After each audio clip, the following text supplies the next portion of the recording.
열왕기상 20장 1절에서 13절까지 먼저 같이 한번 교독을 하시고, 그리고 31절, 32절, 그리고 41절에서 43절 이렇게 몇 절 뽑아서 읽도록 하겠습니다. 20장 1절에서 13절까지 먼저 교독을 하도록 하겠습니다. 아람의 베나달 왕이 그의 군대를 다 모으니 왕 32명이 그와 함께 있고 또 말과 병거들이 있더라. 이 올라가서 사마리아를 사고 그곳을 치며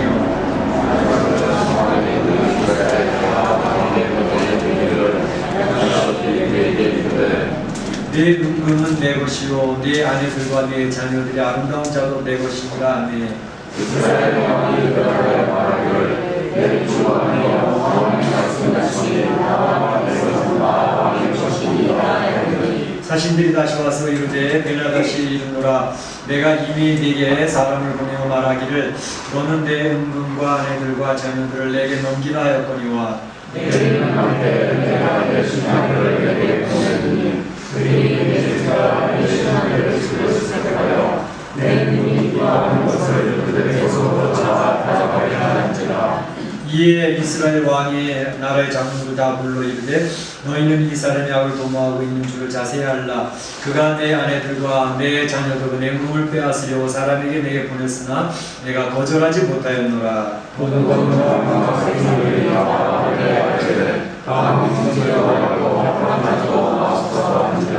그러므로 왕이 베나닷의 사신들에게 이르되 너희는 내 주와 함께 말하기를 왕이 처음에 보내 종에게 구하신 것은 내가 다 그대로 하려니와 이것은 내가 할 수 없나이다 하라 하니 사자들이 돌아가서 보고하니라. 그때 내가 다시 그에게 사람을 보내어 이르되 사마리아에 묻어있는 것이 나를 바라는 백성의 우리의 조국에 족하고 같으면 신들이 내게 너희의 벌을 내리니 마땅하니라 하매 이스라엘 왕이 대답하여 이르되 갑옷 입은 자가 갑옷 벗는 자같이 자랑하지 못할 것이라 하라 하니라. 그때 내가 다시 왕들과 장막에서 마시다가 이 말을 듣고 그것이 마다에게 이르되 너희는 진영하리라 하매 곧 사무엘이 말하여 진영하시니라. 한 선지자가 이스라엘의 왕에게 나아가서 이르되 여호와의 말씀이 내가 이 큰 무리를 보느냐. 내가 오늘 그들을 네 손에 넘기리니 너는 내가 여호와인 줄 알리라 하셨나이다. 31절. 그의 주전자들이 그에게 말하되 우리가 그런즉 이스라엘 집의 왕들은 인자한 왕이라 하니 나는 우리가 붉은 배로 우리를 동이고 그들을 머리에 쓰고 이스라엘 왕의 하며 그가 혹시 왕의 생명을 살리냐 하고 그들이 붉은 배로 허리를 동이고 테두리를 머리에 쓰고 이스라엘 왕에게 이르되 왕의 종 베나닷이 청하기를 내 생명을 살려 주옵소서 하더이다.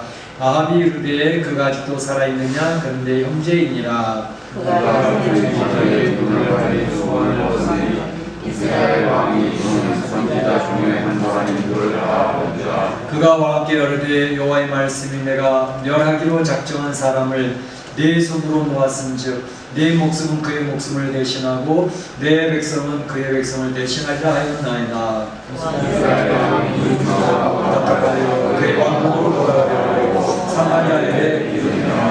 아멘. 네, 저희가 이제 열왕기서를 살펴보면서 전쟁 이야기를 가끔 대하게 됩니다.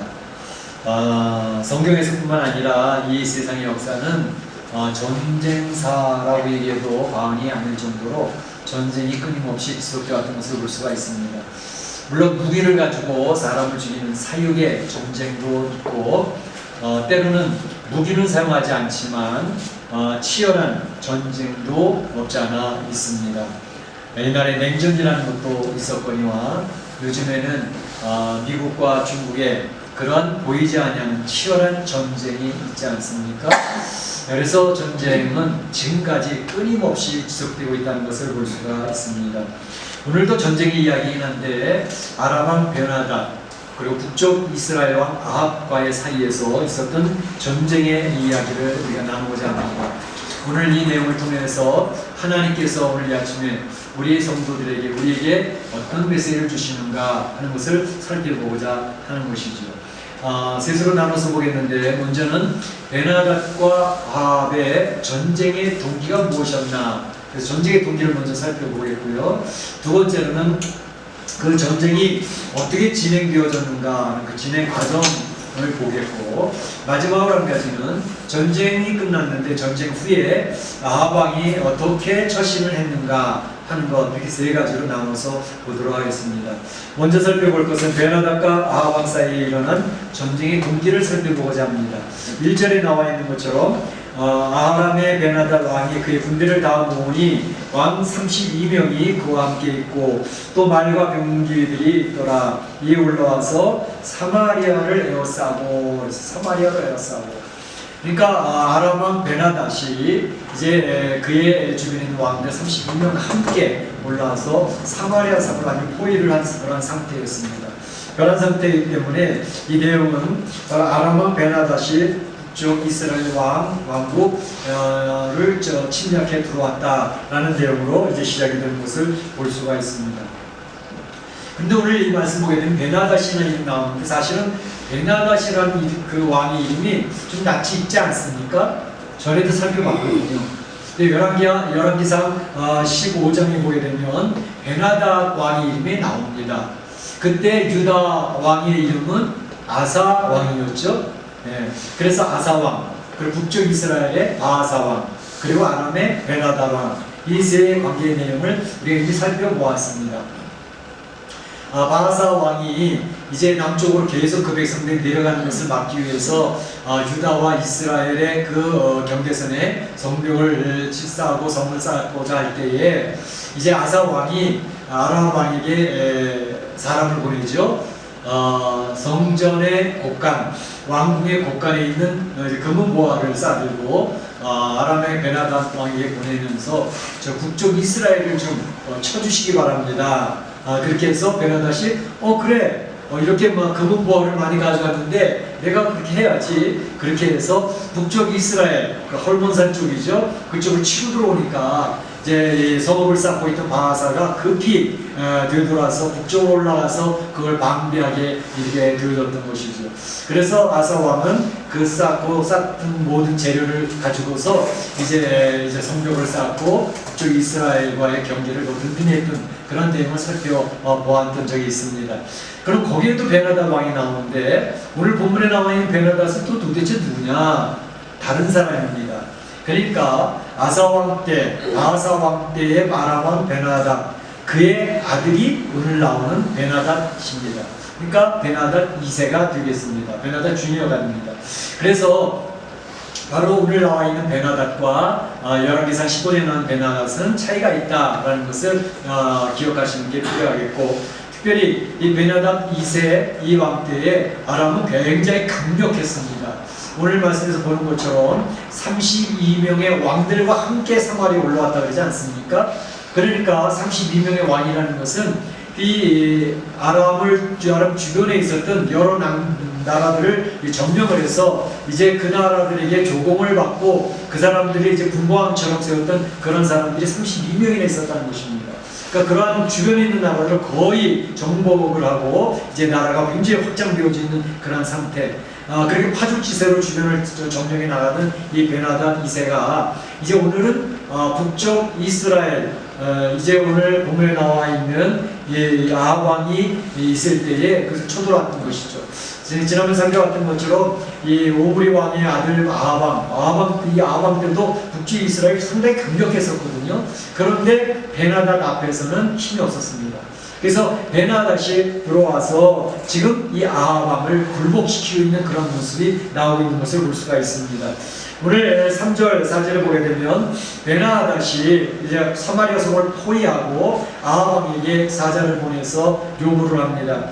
자, 네 은금과 네 아내와 네 아내들과 네 자녀들을 모두 다 내 것이다 라고 선언을 하는 것입니다. 그러니까 야 이제 너희 다 포위되어서 너 이제 망하기 바로 직전인데 내 가지고 있는 은금 다 내놔. 그리고 내 아내들도 다 내놔. 내 자녀들도 다 내놔. 그렇게 이제 얘기를 하는 것입니다. 그때 아합 왕이 대답한 것이 4절에 나와 있는 것처럼 내 주 왕이여, 베나닷에게 이야기하기를 베나닷은 내 주가 되십니다. 내 주인이십니다. 얘기하는 거죠. 왕의 말씀같이 나와 내 것은 나와 나의 것 은금 내 아내들 내 자녀들까지 다 왕의 것입니다. 두 손 바짝 들고 항복을 하는 거죠. 마음대로 하십시오. 다 가져가십시오. 그래서 이제 항복을 하는데 이 항복 이 정도에서 그냥 끝났으면 좋았는데 바로 이 나와 있는 베나닷은 욕심이 지나쳤습니다. 어떻게 하냐면 그래? 그런데 내가 또 요구할 게 있어. 그 2차로 사람을 보내어가지고 요구하는 내용이 5절 6절입니다. 너는 네 은금과 아내들과 자녀들을 내게 다 넘기라고 그랬지? 그래서 네가 넘긴다 그랬지? 근데 한 가지가 더 있어. 네 신하들도 다 넘겨. 내 신하들이 재산도 다 넘겨. 다시 말하면 이 나라, 이 북쪽 이스라엘 나라의 모든 주권을 다 내게 넘기라는 것입니다. 주권을 포기하라는 것입니다. 그래 얘기를 하니까 이 베나닷이 정말로 이 아합 왕을 완전히 집 밟으려고 하는 것이죠. 이 모습을 보면서 야 베나닷의 욕심이 대단하구나 뿐만 아니라 그의 교만이 하늘을 찌르고 있구나 하는 것을 볼 수가 있습니다. 베나닷의 교만이 하늘을 찌르고 욕심이 한없이 큰 것을 오늘 이 아합 왕과의 대화의 내용을 통해서 볼 수가 있는데 저는 오늘 본문에 나와 있는 이 파죽지세로 세력을 힘을 얻어가고 있는 베나닷의 모습을 보면서 딱 떠오르는 사람이 있었습니다. 그 사람은 바로 중국 공산당 총석이 시진핑이었습니다. 이 시진핑이 굉장히 힘을 얻어가면서 득세하고 있는 그런 모습이 얼마 전까지 보이지 않았습니까? 우리나라의 문 대통령이 이제 중국을 방문을 해가지고 중국몽을 따라가겠다 그러면서 방문했을 때 얼마나 홀대를 했습니까? 정말로 국민들이 자존심을 상할 정도로 홀대를 했습니다. 그 중국에 가서 이제 10번의 식사를 하는데 8번을 문재인 대통령 혼자서 밥을 먹게 되는 혼밥 먹게 하는 그러한 자존심 상하게 하는 그런 홀대를 했던 것을 볼 수가 있습니다. 뿐만 아니라 사드 배치했다고 이제 얼마나 한국을 무시하는지 롯데가 굉장히 힘을 얻어가고 있었는데 롯데가 결국은 다 사업을 접고 다시 돌아오지 않았습니까? 이런 것뿐만 아니라 이제 시진핑이 트럼프 대통령과 이제 회담을 여러 차례 하는데 회담할 때에 그가 트럼프 대통령이 하는 이야기를 하는데 10분 동안 한국에 대해서 이야기를 하는데 한국은 우리 겁니다. 역사적으로 보나 뭘 보나 한국은 우리 거니까 절대로 건들 생각하지 마십시오. 그런 얘기를 10분 동안이나 하더라는 거예요. 트럼프 그 얘기를 가만히 듣고 있으면서 야 이거 심각한데 그런 생각을 했다는 그런 기록이 있습니다.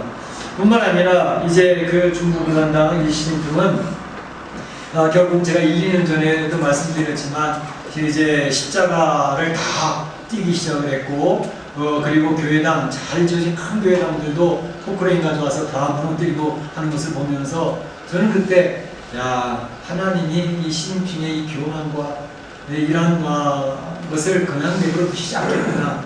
그래서 저는 역사의 전문가는 아니지만 성경을 보는 하나님 앞에 나가는 사람으로서 그게 즉각적으로 보더라고요. 하나님이 그냥 놔두시지 않겠다. 그래서 이제 그 시진핑이 정말로 하늘을 본 줄 모르고 그 교만이 하늘을 찌르고 그 욕심이 얼마나 대단한지 사실은 미국은 이제 중국의 14억의 인구를 이제 고립되어져 있던 중국 아니었습니까?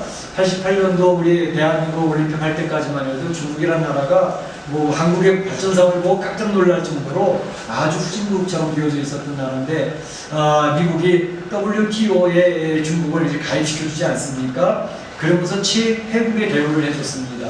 모든 세금도 낮춰주고 모든 것들도 도와주면서 그 중국이 국제사회에 이제 편입될 수 있도록 그렇게 했는데 그때 기대했던 것은 이 중국 공산당이 이제 국제사회로 나오게 되어지면 이 자유세계와 같이 교제하면서 그들의 정치체제가 민주적인 사회로 변화될 것이다 라고 하는 기대를 했던 것이죠.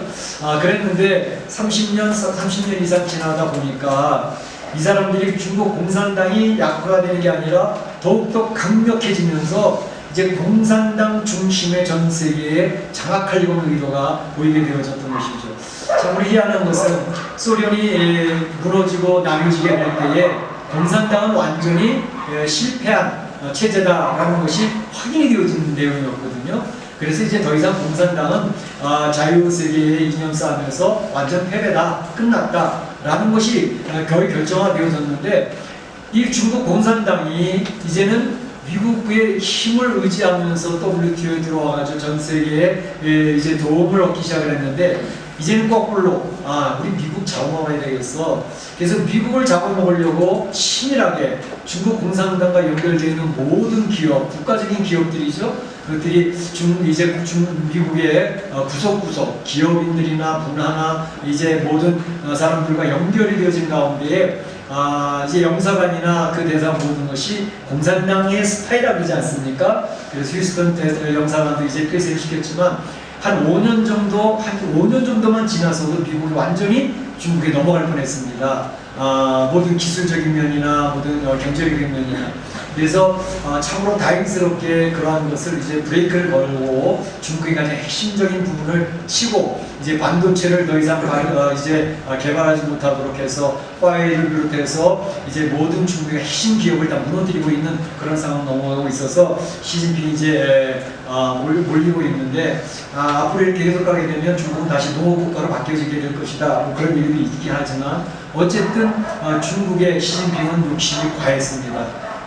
미국을 잡아먹겠다고 생각을 하고 했는데, 이제 그러한 중국 공산당이 다시 살아남음으로 인해서 전 세계가 중국 앞에 머리를 숙이고 무릎을 꿇는 이런 형국으로 가고 있던 그런 상황이었는데, 참 이러한 중국 공산당은 하나님이 없다고 무신론, 이 유물론을 숭배하는 집단이기 때문에 하나님과의 싸움이 이루어지는 것입니다. 사실은 지금 이것이 그냥 미국과 중국과의 싸움으로 끝나는 게 아니라 전 세계적인 하나님의 영적 가치관을 따라갈 것인가, 아니면 하나님이 없다고 하는 유물론의 가치관을 따라갈 것인가 하는 영적 가치관의 전쟁이 지금 이루어지고 있는 것입니다. 우리 성도들은 그것을 분별할 수 있어야 됩니다. 그러다 보니까 이제 중국과 많이 연결되어진 미국의 기업들이 많이 있지 않습니까? 굉장히 큰 재벌들이 많이 미국에서 장사를 14억을 대상으로 장사를 해야 되기 때문에 중국 앞에서 굴복하는 미국 기업들이 굉장히 많습니다. 그리고 그러면서 이제 중국을 중심으로 해가지고 미국의 힘을 약화시키고 유럽의 힘을 약화시켜서 이제 중국 공산당이 지배하는 그런 세계, 중국 글로벌리스트라 그러죠. 그런 세계가 만들어져 가고 있는 그런 굉장히 중요한 상황이 있는데, 지금 터닝 포인트가 이루어지고 있는 게 중요한 시기입니다. 이때에 이제 미국에서도 사실은 그냥 자유민주주의 사회 기독교적인 가치관을 가진 국가로 보여지지만 기독교의 가치관이 미국에서 지금 거의 무너져가고 있는 그런 상황이 있기 때문에 미국에서도 지금 사회주의자, 소셜리스트라고 그러죠. 샌더스 같은 사람을 중심으로 해서 그러한 하나님의 신관을 무너뜨리고 또 사회 자본주의 세계를 무너뜨리고 모든 백성들이 다 평범하게 평등하게 살아야 되는 나라가 되어져야 된다라는 이런 사회주의 가치관과 싸움이 있기 때문에 이것은 지금 중국과 미국과의 싸움뿐만 아니라 미국 안에서도 하나님 중심이냐 이 세상 사람 중심이냐라는 그런 싸움이 이제 미국 안에서가 조그만 모습이라면 중국과의 모습이 좀 커진 거고 전 세계적인 모습 속에서 바로 이런 싸움이 이루어지고 있는 것입니다. 그것이 이제 시진핑이 특별히 드러남으로 말미암아 이제는 하나님의 가치관과 이 인간의 가치관에 싸우는 대립의 구도가 있었는데, 저는 오늘 이 베네닷을 보면서 시진핑이 생각이 났다는 것입니다. 이제 이러한 인간의 욕심과 인간의 교만, 그것을 가지고 인간의 권력을 가지고 지배하려고 했던 그것이 어떻게 하나님 앞에서 무너져 가는가 하는 것을 우리가 이제 보게 될 것이고, 요한계시록을 제가 계속 살펴보는 가운데 있지만 그 내용을 통해서 좀 더 구체적인 내용들을 살펴보게 될 것입니다. 어쨌든 여기서 이 전쟁이 일어나게 됐던 것은 베나닷의 욕심, 그래서 베나닷의 교만 때문에 바로 이러한 전쟁이 일어나게 됐다는 사실을 보여줍니다. 그러니까 사실 이 세상에서의 모든 갈등이라는 것은 인간과 인간과의 관계가 끊어지고 갈등이 일어나는 것도 결국 인간 안에 있는 교만과 욕심 때문에 관계들이 깨어지는 것입니다. 부부싸움이 왜 일어납니까? 또 이웃과 이웃과의 싸움이 왜 일어납니까? 국가와 국가의 싸움이 왜 일어납니까? 욕심의 싸움입니다. 죄악의 싸움이고 그리고 교만의 싸움입니다. 그런 것들 때문에 이러한 세상에 전쟁이 계속되어지는 것이고 인간과의 관계의 갈등이 계속 지속되는 사실을 우리는 알 수가 있습니다. 두 번째로 살펴볼 것은 전쟁의 진행 과정을 살펴보고자 합니다. 전쟁의 진행 과정, 한 선지자가 아합 왕에게 찾아와서 이렇게 이야기를 합니다. 13절에 보면 네가 이 큰 무리를 보느냐, 베나닷이 지금 쳐들어와서 사마리를 감싸고 있는 그 베나닷의 큰 군사들을 보느냐 하는 것이죠. 내가 이 선지자가 하는 말입니다. 오늘 그들을 네 손에 넘기리니, 오늘 그들 베나닷의 군사들을 네 손에 넘기리니 너는 내가 여호와인 줄 알리라 하셨나이다. 하나님께서 아합 왕에게 전달해 주는 것은 이 베나닷의 군사들을 너에게 넘겨주겠다. 그래서 너는 내가 여호와인 줄 알도록 그렇게 해줄 것이다 라고 이야기하고 있는 것입니다. 오늘 아합이 하나님의 선지자를 찾지 않았습니다. 아합이 열심히 기도해서 하나님 도와주세요, 우리 이 어려운 상황을 뽑아 이제 해결해 주세요 라고 기도해서 하나님의 사자가 찾아온 게 아니었습니다. 아합이 구하지도 않았고 아합이 선지자를 찾지도 않았지만 하나님께서는 선지자를 아합에게 보내서 바로 하나님의 뜻을 선포하고 계시는 것을 알 수가 있습니다. 하나님께서 왜 이렇게 기도도 하지도 않고 선지자를 초대도 안 했는데 선지자가 와서 바로 북쪽 이스라엘이 승리케 하시겠다고 선언을 하시는가? 왜 그럴까요? 우리는 보통 하나님 앞에 기도해야지만 하나님이 도와주시고 하나님 역사하시는 걸로 생각하지 않습니까? 그런데 때로는 우리가 기도하지 못했는데도, 기도하지 않았는데도 하나님께서 친히 하나님의 주권대로 역사하셔서 하나님께서 선포하시고 하나님의 일을 주관해 나가신 것을 볼 수가 있습니다. 오늘 아합 왕에게 찾아왔던 이 선지자가 이렇게 그가 하나님 앞에 아무런 자격도 없고 하나님 앞에 이쁨 받을 만한 짓을 한 것도 아닌데도 불구하고 바로 이에게 하나님의 승리를 선포하신 이유가 있습니다. 왜 그럴까요? 바로 네가 하나님의 은혜를 체험해봐라, 하나님의 역사하시는 것을 경험해봐라. 그래서 네가 이제 하나님을 중심으로 살고 있지 않고 있지만 하나님 앞에 돌아올 수 있는 기회를 얻게 하기 위해서 내가 너에게 사면초가와 같이 어려운 형편에 있지만 너를 도와줘서 너희 군대가 이길 수 있도록 할 거야 라고 이야기해 주시는 것을 볼 수 있습니다. 그러니까 우리 하나님은 하나님의 마음대로 역사하시는 분입니다. 이것을 하나님의 주권사상이라고 합니다. 우리가 기도할 때도 물론 도와주시지만 때로는 기도하지 못했음에도 하나님 앞에 나가지 못했음에도 하나님께서 역사하셔서 그를 하나님의 놀라운 은혜를 체험케 하시는 것을 볼 수가 있습니다. 사울이 하나님 나 좀 도와주세요 그래서 하나님께서 다메섹 도상에서 나타났나요? 아니죠. 사울은 하나님의 백성들을 잡아 죽이러 가는 이런 것을 해서 나가고 있었던 그런 사람이었습니다. 그런데 하나님이 사울에게 주권적으로 나타나셔서 네가 왜 나를 핍박하느냐 하면서 만나주시지 않았습니까? 그와 같이 역사를 하시는 것입니다. 우리가 이 세상을 살아갈 때에도 하나님 앞에 하나님이 갑자기 찾아오셔서 내가 하나님을 바라보지도 못했고 하나님 앞에 이쁨을 드린 존재도 아니었는데도 불구하고 하나님의 뜻 따라서 우리를 불러내시고 우리를 도와주시고 역사하실 때도 있다는 사실을 믿으시기를 축원합니다. 축원합니다. 하나님은 하나님 기쁘신 뜻대로 역사하시는 분이에요. 그러니까 하나님의 주권 안에서 우리가 얼마나 큰 사랑을 받는 존재인가 생각할 필요가 있습니다. 아합 왕이 너무너무 감격해서 묻습니다. 하나님, 그 도대체 누구를 통해서 그 베나닷의 저 대군을 물리칠 수가 있겠습니까? 누구를 통해서 승리케 하신다는 것입니까? 물어보니까 하나님께서 너희 성 안에 지금 청년들이 있지. 각 지방에서 올랐던 청년들을 뽑아 그 청년들이 앞장 선두에 서서 공격을 하도록 해. 우리가 먼저 공격할까요? 저들이 공격 올 때 방어할까요? 너희들이 먼저 치러 들어가. 하나님 자세하게 알려주시는 거예요. 그래서 사람을 세어보니까 그때 모여진 청년들의 수가 232명입니다. 232명. 또 싸울 만한 사람을 수를 계산해보니까 얼마라고요? 7,000명. 지금 청년들 232명과 7,000명의 군사를 가지고 저 밖에 사마리아에서 에워싸고 있는 저 군사들과 싸우란 말입니까? 그래 싸워. 내가 함께 할 테니까 싸워.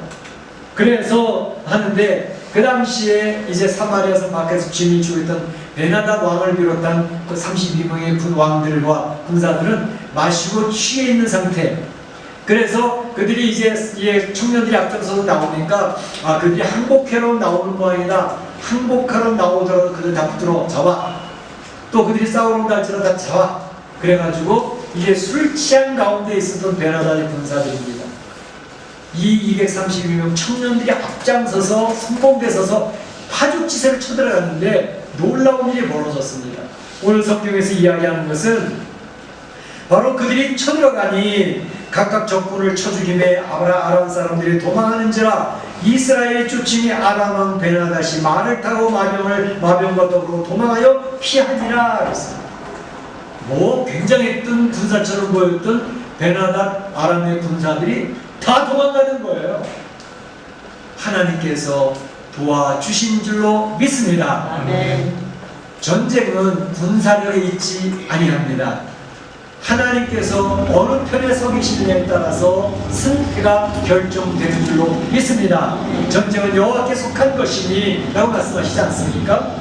하나님께서 이 아합의 군사가 승리케 할 것이라고 선언하신 것처럼 얼마 되지 아니하는 군사 232명, 사울 군사가 7,000명, 사실 너무나도 초라했기 때문에 아합 왕은 이 대군 이 베나닷의 군상과 싸울 엄두도 내지 못했던 것입니다. 그러니까 그가 요구하는 대로 내 은금 다 드리겠습니다. 제 아내들도 다 드리겠습니다. 제 자녀들도 다 드리겠습니다. 그리고 다 해결하는 거예요. 자, 그런데 하나님이 도와주시니까 바로 그들이 패하고 말았다는 것입니다. 그래서 1차 싸움은 이 아합군의 승리로 이런 이 승리가 되었는데 그때 하나님 선지자는 또 이야기를 합니다. 자, 이걸로 끝난 게 아닐 겁니다. 또다시 베나닷이 쳐들어올 터이니 이제 군사를 잘 정비하고 싸울 준비를 하고 계십시오 라고 이야기를 합니다. 한 해가 지난 다음에 그들이 아람 군대가 지금 그 이스라엘 백성들 소수의 군대 앞에 처참하게 졌다는 그런 자존심이 상해가지고 이제는 자, 우리가 다시 가서 싸워야 될 텐데 그 이스라엘의 군사는 산의 신 아닌 그 하나님의 신이 산의 신 아니냐. 산의 신이라고 하는 것은 율법을 신의 산에서 받지 않았습니까? 그 신의 산에서 만났던 신이 함께해서 그들이 이기게 된 것이니까 이제 평지에서 싸우면 우리가 이길 거야. 그래서 아벡의 진을 칩니다. 이스라엘 평지입니다. 그 진을 치고 싸우려고 10만 대군을 준비하고 올라왔어요. 10만 대군을 준비해 왔을 때에 이제 아합의 군사도 그들과 싸우기 위해서 진을 치는데 7일 동안 진을 칩니다. 일주일 동안 진을 치고 옥신각신 하는데 바로 전쟁이 전쟁이 벌어지는데 그때도 이스라엘의 군사의 수는 두 무리의 적은 염소떼와 같았다라고 표현을 하고 있고 아람 군사들은 그 땅에 가득했다라고 얘기합니다. 10만 군사에 비하면 이 아합의 군사가 너무나도 적게 보여지는 약한 그런 모습이었습니다. 그런데 싸움을 하는데 오늘 말씀을 보게 되면 19절에 보게 되면 아람 보병 10만을 죽였다 했습니다. 10만을 죽였고 그들이 도망가서 아벡성에 들어가서 피하였는데 아벡성에 있던 성벽이 무너지면서 그곳에 있었던 2만 7천 명의 군사들이 또 물살을 해버리고 맙니다. 그래서 이 아람 군사는 완전히 전멸하고 완패가 되어지게 되는 것을 볼 수가 있습니다. 자, 이러한 이스라엘과 아람과의 전쟁에서 기적적인 대승을 한 것, 누구의 역사일까요? 누구의 역사? 하나님의 역사예요. 하나님께서 역사하시니까 10만 대군도 상대가 안 됩니다. 하나의 역사하시니까 성벽이 무너져서 2만 7천 명이 압살을 해주는 겁니다. 이게 하나님의 역사인 것입니다. 근데 하나님께서 이러한 역사를 일으키는 이유가 무엇일까요? 하나님께서 이렇게 아합이 이뻐서 아합은 하나님을 안 듣던 사람입니다. 그의 아버지 오므리 왕조 때부터 시작해서 아합 왕이 했던 게 뭡니까? 바알과 아세라를 섬기고 그리고 이 엘리야까지 죽이려고 했던 그러한 왕조 아닙니까? 그런데 하나님께서 아합에게 바로 대승을, 기적적인 승리를 안겨주셨다는 것입니다. 먼저 말씀드렸던 것은 하나님의 은혜를 체험을 하고 하나님 앞에 돌이킬 수 있는 기회를 주시기 위해서 그렇게 역사를 하셨지만, 특별히 이 일을 통해서 하나님이 하시고자 했던 것이 있었다라는 것을 두 번이나 강조해서 성경이 설명을 하고 있습니다. 먼저 있던 13절에서도 내가 너희를 승리케 할 거야. 그 군사들은 너에게 붙여줄 거야. 그 이유는 너는 내가 여호와인 줄 알고, 오늘 28절에도 하나님이 그러므로 내가 이 군대를 다 네 손에 넘기리니 너희는 내가 여호와인 줄 알리라. 너희는 내가 여호와인 줄 알리라. 하나님이 이런 기적적인 역사를 일으키시고 큰 승리를 안겨주시는 목적이 뭐라고요? 여호와 하나님이 바로 여호와인 것을 너희에게 알리고 선포하기 위해서 이와 같은 기적적인 역사를 이루고 계신 것이다 라고 이야기하고 계시는 것입니다. 사랑하는 성도 여러분, 여러분들이 이제 예수님을 믿고 주님 앞에 부름받아서 신앙생활을 하고 있습니다. 그래서 한국에서도 생활하시다가 또 멕시코까지 이민 오셔서 여기서 생활하고 있습니다. 그런데 하나님이 우리가 살아오는 어간에 하나님 앞에 부름받은 그런 순간부터 지금까지 하나님의 역사들을 경험하게 하는 일이 있습니다. 기도해서 하나님 앞에 응답받은 역사들도 있고, 내가 기도하지 않았음에도 불구하고 하나님이 나의 사업을 일으켜주시고 나의 대적들을 물리쳐주시고 나의 문제를 해결해 주셨던 기적적인 역사들이 있었습니다. 앞뒤가 꽉 묶여있는 사면초가 같이 되어지는 상황 속에서 나의 인생길을 인도하시고 안내하시고 격려하시고 도와주셨던 하나님의 역사들을 경험한 성도들이 많이 있을 것입니다. 왜 그렇게 하나님이 여러분들과 함께 하셔서 하나님의 역사를 경험케 하시고 문제 해결을 체험케 하시고 도와주실까요? 그것은 딱 한 가지입니다. 하나님이 여호와이신 줄 알게 하시려고 이 세상 만물을 창조하시고 이 세상 만물을 주관하시고 이 세상의 역사를 이끌어가시며 하나님의 백성을 보호하시고 지키시는 참 좋으신 하나님 여호와이심을 선포하기 위해서 그와 같이 여러분에게 도와주시고 함께하시고 계신다는 사실 믿으시기를 축원합니다. 축원합니다. 하나님은 하나님이 됨을 우리 성도들의 고백을 통해서 듣고 싶어 하십니다. 성도들이 입술의 찬양을 통해서 하나님의 영광을 취하고 싶어 하시는 것입니다. 나는 여호와야. 난 이 우주 만물을 창조하고 이 세상의 역사를 이끌어가며 너희의 문제를 해결해서 너희에게 찬양받을 그 하나님이라는 사실을 내가 선포하고 싶고, 이게 하나님이 우리를 불러내시는 목적입니다. 우리를 인도하시고 우리를 도와주시는 역사입니다. 그래서 여러분들이 멕시코에서 이 코로나19 재앙의 시대에 살고 있지만 여러 가지 우리를 도우시는 하나님의 역사, 해결하시는 역사를 경험할 때 얼마나 감사합니까? 얼마나 하나님의 역사를 참 감사합니까? 저도 너무나도 많은 하나님의 역사들을 경험을 했고 기도에 응답해 주시는 것을 체험을 했고, 또 제가 멕시코에 장로교에 와서 우리 성도들과 교제하면서 성도들을 통해서 그런 피드백을 받아요. 하나님이 문제를 해결해 주셨습니다. 하나님은 기도에 응답을 해주셔서 도와주셨습니다. 하나님은 나의 선한 길로 나를 인도해 주시는 참 좋으신 하나님이셨습니다. 이런 성도들의 고백을 들을 때마다 얼마나 보람된지 몰라요. 하나님, 저 목사 되기 너무 잘했어요. 다음에도 또 목사 되고 싶어요. 그런 생각을 했던 적이 있습니다. 그러니까 하나님의 살아서 역사하시는 것을 함께 경험한다는 것처럼 기쁜 일이 없습니다. 너무 좋은 일이 없습니다. 우리 사랑하는 성도들도 우리 살아계신 하나님을 경험하실 수 있기를 축원합니다. 축원합니다. 문제들을 해결받으실 수 있기를 바랍니다. 근데 그렇게 하시는 이유는 하나님은 여호와이심을 우리 성도들을 통해서 선포하시고 성도들이 수를 통해 찬양 듣고 하시고 고백 듣고 하시는 그런 분이라는 사실 기억하고 그 하나님 뜻에 맞춰나가는 성도들이시길 바랍니다.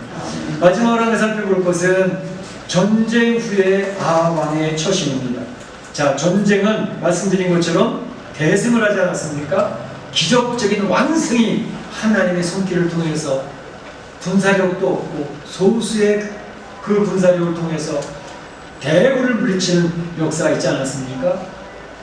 자, 이 정도 하나님의 역사를 경험했다면 아합 왕이 하나님께 영광을 돌리고 하나님 뜻을 살피며 바알과 아세라 섬겼던 그 잘못됐다고 고백을 하고 돌이켜서 이제는 하나님 말씀대로 살겠습니다, 하나님 앞에 찬양하며 살겠습니다 라고 순종하는 사람이 되었으면 얼마나 좋았겠습니까?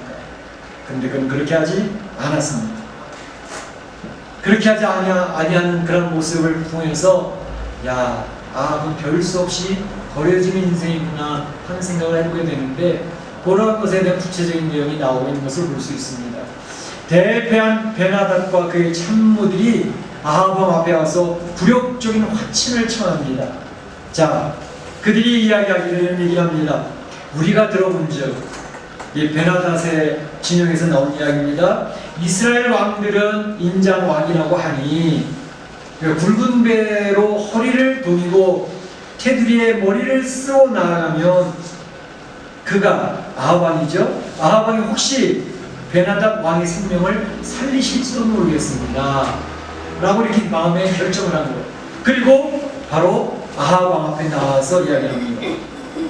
보통 전쟁을 하고 승리한 쪽은 패배한 쪽의 왕을 죽여버립니다. 장수들을 다 죽여버립니다. 그래서 벽에도 걸쳐놓지 않습니까? 우리가 승리했다고. 때로는 머리를 잘라 끌고 다니면서 그들의 승리를 환호하고 있지 않습니까? 지금 이 베나닷 왕은 목이 잘려서 그와 같이 이제 굴욕을 당하는 그런 상황이 있는데, 바로 아합 왕의 앞에 와서 굴욕적인 그런 화친을 청하는 거죠. 왕의 종 베나닷이 청하는 내 생명을 살려 주옵소서. 베나닷이 아합 왕한테 와서 뭐라 그럽니까? 왕의 종입니다. 베나닷의 제 생명을 살려 주시옵소서. 여러분, 금세 대비되는 모습이 있지 않습니까? 얼마 전만 해도 어떻게 했습니까? 베나닷은 교만이 하늘을 찌릅니다. 욕심이 이를 데가 없습니다. 그러던 이 베나닷 왕이 아합 왕을 향해서 야, 네 은금 다 내놔. 내 아내들도 내 거야. 내 자녀들도 내 거야. 다 뺏어가는데, 그때 아합은 힘이 없으니까, 힘이 없는 자는 비굴해질 수밖에 없어요. 머리 조아리고 주의 왕의 뜻대로 하옵소서. 그랬던 아합 왕입니다. 근데 지금 어떻게 됐습니까? 아합 왕은 어깨 쫙 펴고 목에 힘을 꽉 주고 있는데, 베나닷 왕이 그 큰 소리 치고 교만이 한없던 그 베나닷 왕이 고개를 숙이고 왕의 종 베나닷이 구하옵나니 제 생명을 살려주시옵소서. 이게 세상에 정말로 냉정한 모습입니다. 힘 있는 자는 힘 없는 자는 힘 있는 자 앞에 이렇게 비겁하게 굴욕적으로 엎드리는 것이 이 세상의 모습입니다. 전쟁의 끝은 이렇게 비참합니다. 그런 것을 보면서 베나닷이 그렇게 굴욕적으로 화친을 청할 때에, 그때에 아합 왕이 어떻게 처신을 했느냐가 문제입니다.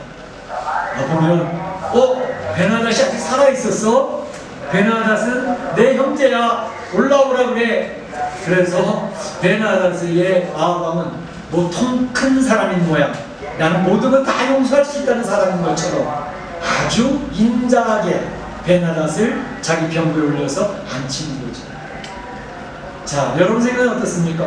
역시 아합 왕은 참 배포가 크고 통이 큰 사람이라 용서할 줄도 알고 인자하기도 하네. 그렇게 여러분 평가하십니까? 바로 아합 왕은 그 이야기를 들었을 때 하나님 앞에 기도하고 어떻게 할까요? 라고 물어봤어야 됩니다. 하나님 앞에 먼저 물어봤어야 됩니다. 우리가 큰 실수라는 건 어떻게 바로 그것입니다. 나는 통 큰 사람이야. 나는 인자한 사람이지. 나는 용서하는 사람이지. 그러니까 내 경험상은 그렇게 해야 돼. 라고 결정해서 실수를 범할 때 얼마나 많이 있는지 모릅니다.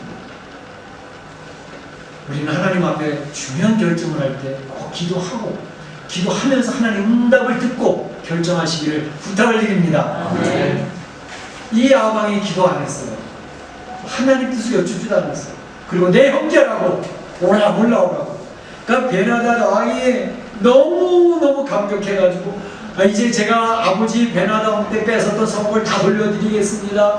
그리고 그때 사마리아에서 베나닷 거리를 만들었던 것처럼 이제 아람 대도시 수도에 와서 다메섹에서 이제 아합 왕의 거리를 만드십시오. 그러면서 좋아가지고 막 그럽니다. 그럴 때쯤에 선지자가 다시 와서 아합 왕에게 이야기를 합니다. 아합 왕이시여, 왜 그렇게 겸손한 짓을 했습니까?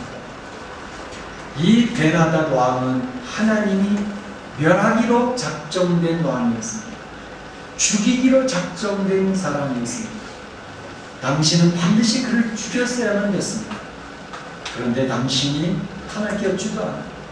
당신이 배포 큰 사람, 아량 있는 사람, 용서하는 사람인 것처럼 그렇게 행했기 때문에 당신의 목숨은 그 베나닷의 목숨을 대신하게 될 것입니다. 당신 죽을 거다. 또 당신의 백성들은 바로 베나닷 그들의 백성으로 끌려가서 고생하게 될 것입니다. 이 선지자의 말처럼 그대로 됐습니다. 나중에 베나닷과 아람과의 전쟁에서 결국 아합 왕은 죽습니다. 또 이 백성들은 이 아람 군의 아람에 의해서 얼마나 고통스러운 일을 당하는지 봅니다. 이걸 보면서 느끼는 것은 지도자를 한번 잘못 만나면 그 백성이 고생하고 생각해요. 지도자 얼마나 중요한지 모릅니다. 자기만 잘못되면 괜찮아요. 근데 지도자만 잘못되는 게 아니라 그 백성이 엄청난 고생합니다. 그러니까 어떤 공동체든지 어떤 무리든지 그 안에서 지도자를 잘 만난다는 것은 굉장히 중요합니다.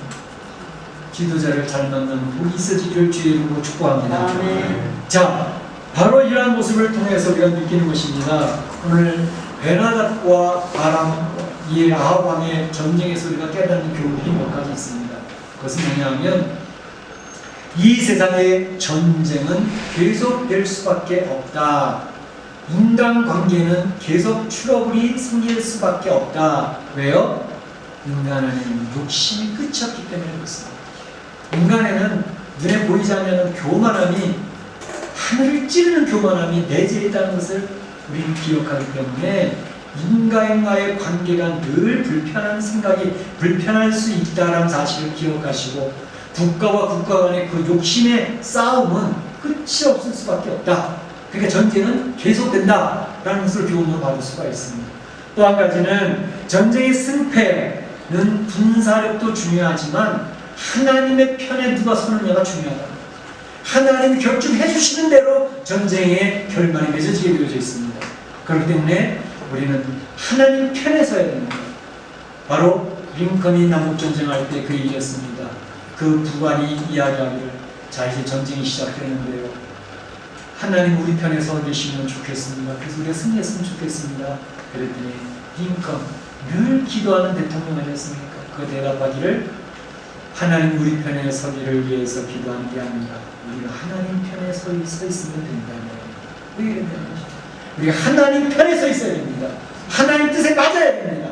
그러면 전쟁은 항상 우리가 승리하게 될 줄로 믿습니다.